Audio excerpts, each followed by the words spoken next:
l'idée des initiateurs de ce mouvement, c'était de mettre ensemble tous ceux qui ont des pensées versées vers une Afrique totalement indépendante et débarrassée de l'impérialisme. Okay. Alors l'idée était de mettre ensemble toutes ces personnes-là pour pouvoir penser et réfléchir sur le projet de développement d'Afrique et de la pérennisation de la culture africaine. Voilà.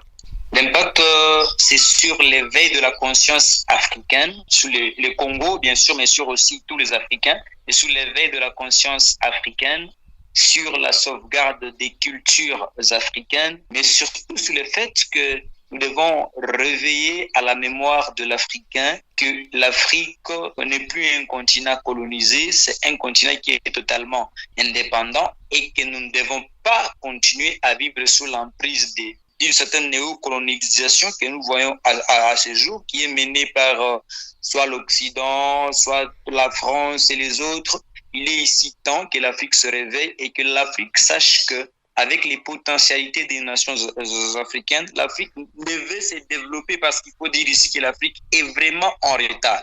Nous sommes reculés même de 100 ans. Alors il est temps que la jeunesse africaine prenne conscience et sache que ceux qui nous ont dominés, ceux qui nous matent aujourd'hui, ne voudront jamais que nous puissions nous émanciper et surtout que nous puissions jouir de nos richesses. Regardez, ils sont là pour voler les richesses de l'Afrique alors que l'Afrique et les Africains demeurent pauvres. Et donc, nous luttons contre cela dans cette organisation-là. Et nous voulons vendre cette vision à toute la jeunesse africaine. Exactement, la politique n'est pas mauvaise. Moi, j'encourage d'ailleurs tous les jeunes politiques, en fait, tous les jeunes Congolais qui me suivent en ce moment depuis la province du Tanganyika à Kalemi, de ne pas reculer, mais d'entrer dans cette politique-là, parce qu'il ne faudrait pas que des pourritures y accèdent, il ne faudrait pas que les médiocres seulement y accèdent. Comme l'a dit un autre panafricain, Ousmane Sonko, il a dit que si vous abandonnez la politique aux médiocres, ils vont prendre le pouvoir et vous diriger de manière médiocre. Il faut que tous ces jeunes qui sont excellents entrent en politique et qu'ils accèdent dans cette politique, mais qu'ils la fassent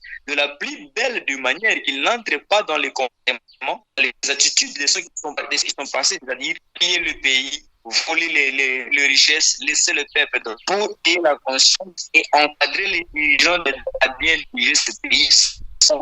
Si nous prenons ce qui se passe, mais aussi que tous ceux qui viennent porter notre message, le message congolais, et qui lui apportent leur pays, et pourvu que nous ne puissions pas y réunir tout ce monde qui viendra d'autres pays, on ne sait pas les sécuriser. C'est comme ça qu'on a choisi une province d'abord neutre pour passer ce message-là et essayer d'unir l'Afrique. Bref, c'est pour question de sécurité, pour sécuriser les expatriés qui seront là. Et mes messages de cohésion à toute la jeunesse de la République démocratique du Congo, c'est qu'il faut savoir ici que la jeunesse congolaise doit soutenir le pays.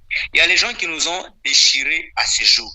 Les gens pensent que quand vous soutenez le pays, vous êtes contre le rebelle, c'est soutenir le régime en place. Il ne s'agit pas de ça. Ici, nous devons soutenir le pays et refuser tous les agresseurs qui viennent, M23, AFC, le supplétif du Rwanda. Il faut refuser, rester derrière les valeurs, les valeurs démocratiques, les valeurs nationales. Ça ne veut pas dire que tout le monde est devenu de l'UDPS ou tout le monde a été en train de soutenir le régime. Restons derrière le pays contre tous ces agresseurs.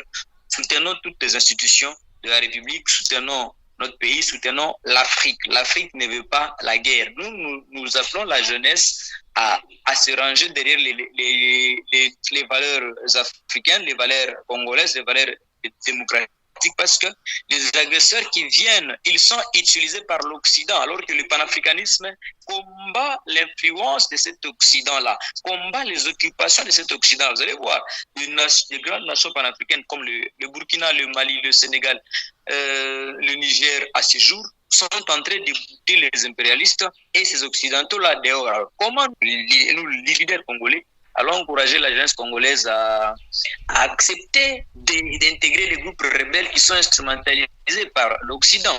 Et donc, il faut refuser ces choses-là et rester dans les valeurs républicaines. Si nous avons des problèmes des Congolais, réglons-les entre Congolais et entre Africains. On n'a pas besoin d'autres personnes pour venir nous juger et nous dicter ce qu'eux ils veulent. Parce que nous, on ne va pas dicter en France. Nous, on ne va pas dicter quelque chose aux États-Unis. Donc, nous devons rester chez nous et régler nos problèmes entre Congolais.